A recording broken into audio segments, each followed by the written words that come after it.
Aidha tumeingia kila mmoja inategemea na staili ulioingia, si ndio?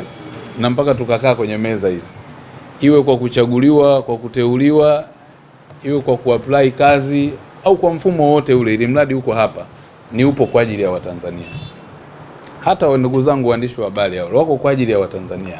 Kila mmoja ana nafasi yake na ni muhimu, hakuna aliye muhimu kuliko mwingine. Sisi wote wajibu wetu ni huo mmoja, kwa katiba yetu ya nchi tulioapa kuilinda na kuitetea, na inatoa majukumu mle ndani yake, lakini pia inatambua uwepo wa mamlaka.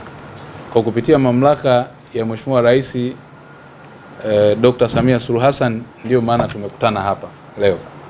Kwa nazidi kumshukuru, lakini muhakikishie kwamba nitafanya kazi kama kawaida yangu usiku na mchana kwa uzalendo, uaminifu na uadilifu, ili tufikie malengo ambayo yamekusudiwa ya nchi.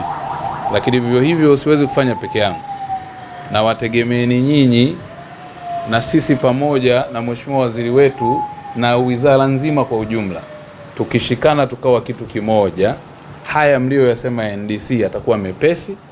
Tutatekeleza kama jinsi ambavyo mmekusudia, kuanzia kwenye dira nini, mmesema ni dira, si ndio? Na malengo mahususi tutayafikia. Kwa hiyo niwaombe sana ushirikiano wenu mkubwa katika kutekeleza majukumu haya, kama vile ambavyo mimi nitawapa ushirikiano wa kutosha.